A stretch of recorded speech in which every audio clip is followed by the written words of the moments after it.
मित्रों नमस्कार। आज हम चर्चा करेंगे अनुभूति या अनुभव और विचार, इनमें क्या संबंध है और इनकी क्या स्थिति होती है और क्या स्थिति होनी चाहिए, इस पर हम कुछ विचार विमर्श करेंगे। होता क्या है, मनुष्य इंद्रियानुभव प्राप्त करता है और मनुष्य विचार भी करता है। मनुष्य एक विचारशील प्राणी है, तो निश्चित तौर पर विचार भी करता है। ये दोनों कार्य मनुष्य करता रहता है, जीवन भर करता है, प्रतिदिन करता है। क्या वह इन्हें किस रूप में करता है, इस पर विचार नहीं करना चाहिए? क्या वह ठीक से अनुभूति प्राप्त करता है?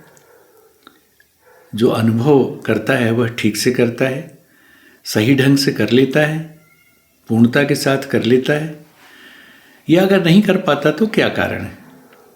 इसी प्रकार विचार के क्षेत्र में क्या होता है,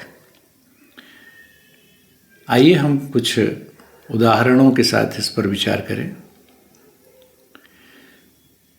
जैसे हम मान लीजिए कोई चीज़ चख रहे हैं, खा रहे हैं, तो हमारा इंद्रियानुभव होगा, स्वाद का एक खास प्रकार का स्वाद हमारी इंद्रियां ग्रहण कर रही हैं, वह उनका विषय है। ठीक है, अगर हम पूरी सतर्कता, सजगता और ध्यानपूर्वक कोई चीज़ खा रहे हैं या चख रहे हैं, तो हमें उसका जो स्वाद मिलेगा वह पूर्णता के साथ मिलेगा, गहनता के साथ मिलेगा। लेकिन इस ध्यान अवधान में बाधक कुछ व्यवधान बन जाते हैं। वह व्यवधान क्या है? मान लीजिए उस समय हमारे मन में कोई और विचार चल रहा है जो उस इंद्रिय के विषय से संबंधित भी नहीं है। एक्स का हम स्वाद ले रहे हैं और वाई का विचार चल रहा है दिमाग में, हमारे मन में, हमारी बुद्धि में यह विचार चल रहा है। तो विचार में हमारा मन व्यस्त है और हम अनुभव प्राप्त कर रहे हैं। ऐसा लग रहा है कि हम अनुभव प्राप्त कर रहे हैं स्वाद का, एक खास स्वाद का। इसी प्रकार अन्य उदाहरणों में भी हो सकता है। किसी दृश्य को देखते समय, किसी प्राकृतिक दृश्य को हम देख रहे हैं, कोई चीज़ सूंघ रहे हैं, कोई चीज़ छू रहे हैं, किसी की कोमलता का अनुभव कर रहे हैं, किसी की कठोरता का अनुभव कर रहे हैं, या कोई भी इंद्रिय अनुभव हो सकता है, कोई भी सेंसेशन हो सकता है। किसी भी प्रकार का जो सेंसेशन है उसके साथ हमारा विचार भी चल रहा है और विचार किसी अन्य विषय पे चल रहा है। ये स्थिति बनती है दो नाव में पांव रखने की, कि हमारा पांव दो नाव में रखा हुआ है, एक पांव एक नाव में, एक पांव दूसरे नाव में, और हम सोच रहे हैं कि हम जीवन की यात्रा इस ढंग से पूरी करेंगे। ठीक है, हम कर लेंगे, लेकिन वह यात्रा हमारी आधी अधूरी होगी, क्योंकि हमारा विचार का क्षेत्र और इंद्रियानुभव का क्षेत्र दोनों आधे अधूरे हैं। इसी प्रकार जब हम कोई विचार करते हैं, मान लीजिए हम विचार कर रहे हैं और उसी समय कोई गंभीर दार्शनिक विषय पे हम विचार कर रहे हैं, किसी आध्यात्मिक विषय पे विचार कर रहे हैं, किसी अपने व्यापार से जुड़े हुए विषय पर कोई विचार कर रहे हैं, और उसी समय हम खाना भी खा रहे हैं और खाते समय हमें एकाएक बहुत तेज मिर्च लग गई या बहुत तेज हमें नमक का स्वाद आया और वो विचार में व्यवधान आया। अब वह विचार जिस पूर्णता, जिस सजगता, सतर्कता के साथ होना चाहिए वह नहीं हो पाएगा, क्योंकि चाहे वह विचार हो, चाहे वह अनुभूति हो, अनुभव का क्षेत्र हो, दोनों ही क्षेत्रों में हमारी पूर्ण सजगता, पूर्ण सतर्कता और पूर्ण ध्यान लगा होना चाहिए। तभी वह पूर्ण विचार होगा या पूर्ण अनुभव होगा। अनुभव भी पूर्ण होना चाहिए और विचार भी पूर्ण होने चाहिए। या तो ऐसा हो कि हम कोई इंद्रियानुभव कर रहे हैं और उसी से संबंधित विचार मन में चल रहा हो, पर वह विचार भी अगर एब्स्ट्रैक्ट थिंकिंग है, अमूर्त रूप में चल रहा है, अमूर्त, जैसे मान लीजिए हम कोई दृश्य देख रहे हैं, सुंदर प्राकृतिक दृश्य है और उस प्रकृति के दृश्य को हम देख करके प्रसन्न हो रहे हैं कि यह तो अद्भुत दृश्य है, वाह, आनंद आ गया। और उसी आनंद की अनुभूति हम प्राप्त करने के बीच में यदि यह विचार करने लगे कि what is the concept of beauty, concept of beauty क्या है, सौंदर्य जो है वह क्या होता है, या सौंदर्य को विभिन्न दार्शनिकों ने, विभिन्न जो सौंदर्य शास्त्री हैं उन्होंने किस प्रकार से व्याख्यायित किया है, मान लीजिए हम उसके विषय में चिंतन करने लगे, तो वह जो हम अनुभव प्राप्त कर रहे हैं उस समय, उसकी गंभीरता नष्ट हो जाएगी। उसकी गंभीरता तभी रहेगी, उसकी गहनता तभी रहेगी जब हम पूरे ध्यान पूर्वक, पूरी अवेयरनेस के साथ, पूरी सतर्कता के साथ, सजगता के साथ उस अनुभव को प्राप्त करें। चाहे वह छोटा से छोटा अनुभव हो, तुच्छ कहा जाने वाला अनुभव भी हो, तो हमें उसमें सजगता वैसी ही चाहिए। जब हम इस सजगता के साथ किसी एक दिन ऐसा अनुभव कर लेंगे, मान लीजिए हमने सूर्यास्त को इस सजगता के साथ देख लिया, तो हमें यह पता चलेगा कि यह सूर्यास्त तो मैं रोज देख रहा था, लेकिन पता नहीं मैं क्या सोचता रहता था, कितना मैं इधर, मेरा दिमाग कहाँ रहता था, मेरा मन कहाँ रहता था, पता नहीं मैं किन विचारों में संलिप्त रहता था, कि मैं सूर्यास्त की इस खूबसूरती को, इस सौंदर्य का तो मैंने आज तक अनुभव ही नहीं किया, जबकि मैं रोज सूर्यास्त देख रहा हूँ, रोज खाना खा रहा हूं। लेकिन जिस दिन आप सजगता के साथ, पूरे ध्यान के साथ भोजन करेंगे, तो आप देखेंगे आपको जो स्वाद आएगा, आपको जो संतुष्टि मिलेगी, वह अद्भुत होगी। पर होता क्या है, हम मनुष्य की फितरत है कि मनुष्य जो है आधा अधूरा ही जीवन जीना पसंद करता है। वह पूरी सजगता से ना इंद्रियानुभवों के क्षेत्र में रहता, ना पूरी सजगता से विचार के क्षेत्र में रहता।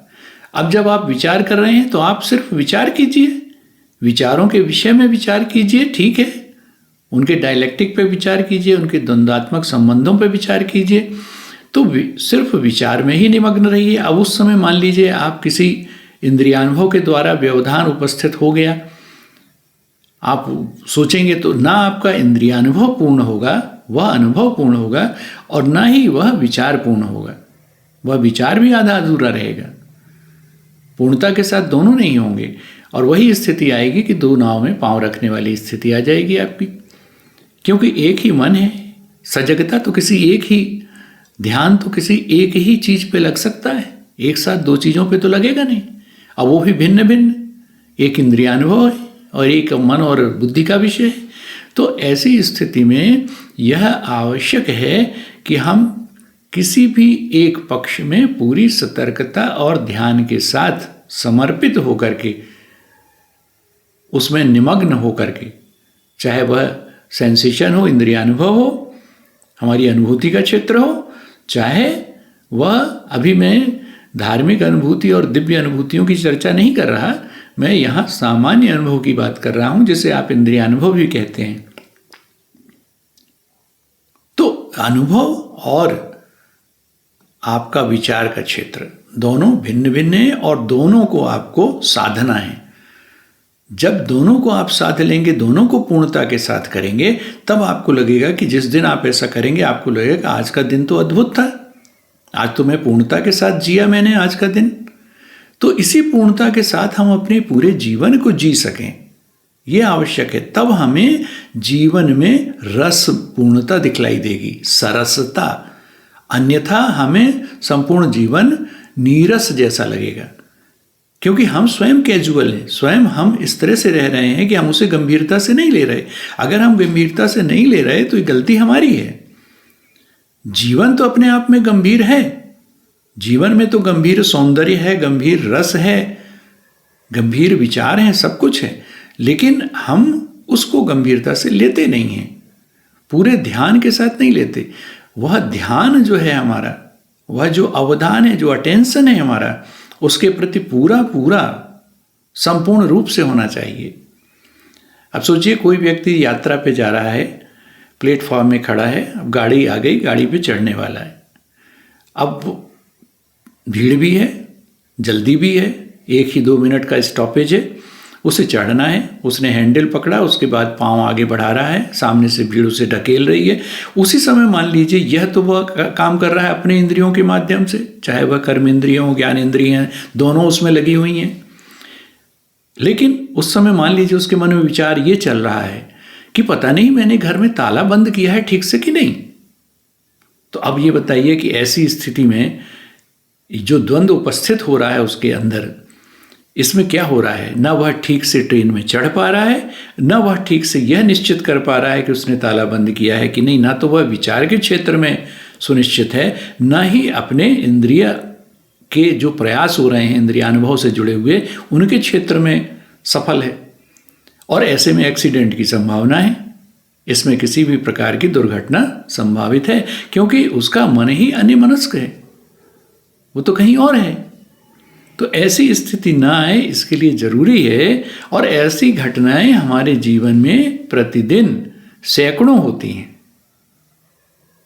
जब हम पढ़ते हैं तो क्या ध्यान से हम सिर्फ उसी में अवधान है, उसी में हमारा भाव निमग्न हो जाते हैं हम, क्या उसके अर्थ में और भाव में, अर्थ और भाव में डूब जाते हैं, कि ऐसा होता है कि सिर्फ हम अक्षरों का और शब्दों का दर्शन करते हुए आगे बढ़ जाते हैं, और बाद में एक पेज पढ़ लेने के बाद हमें कई बार लगता है कि यार एक पेज में क्या था, असल में मैं नोटिस नहीं कर पाया। तो वो जो नोटिस ना कर पाना है वही है ध्यान का ना होना। हमें नोटिस करना है, हमें अपने एक छोटे से छोटे सेंसेशन को, छोटे से छोटे अनुभव को, छोटी से छोटी अनुभूति को पूरी नोटिस करते हुए पूरे ध्यान के साथ, पूरे अवधान के साथ जीना है। इसी तरह से विचार के क्षेत्र में भी करना है। जब विचार हो तो उस समय अनुभव की बाधा ना हो, जब अनुभव हो तो विचार की बाधा ना हो, और दोनों जगह जब जरूरत हो तो यथा संभव, जितना भी संभव हो सकता है, पूरा का पूरा ध्यान हमारा उसमें लगा हो।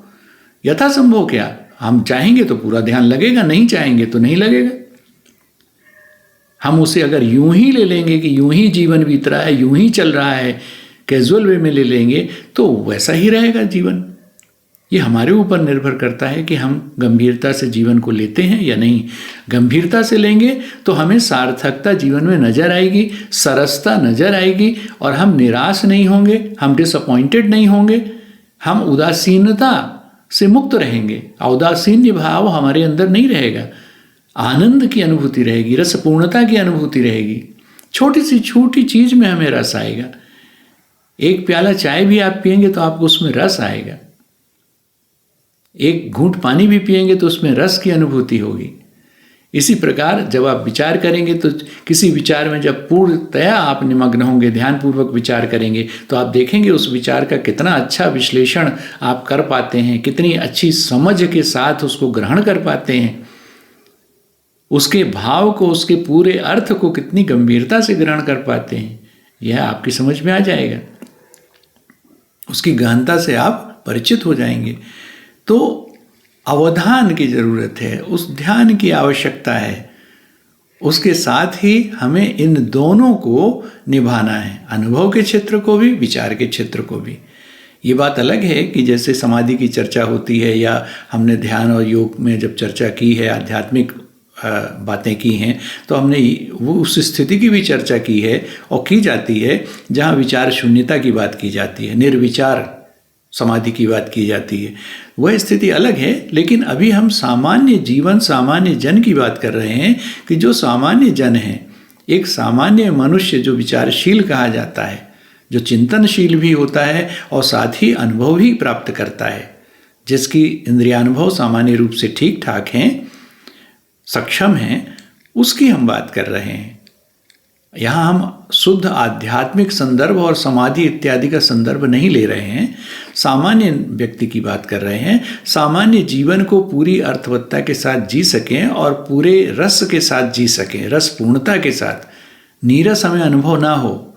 इसके लिए यह आवश्यक है कि हम दो नाव में पाँव न रखें। जब जिस नाव में हो तो पूरी तौर पर उसमें चढ़ें, पूरी तौर पर उसकी सवारी करें, अच्छे मन लगा के करें, ये आवश्यक है। इन्हीं बातों के साथ आज की चर्चा हम समाप्त करते हैं। धन्यवाद।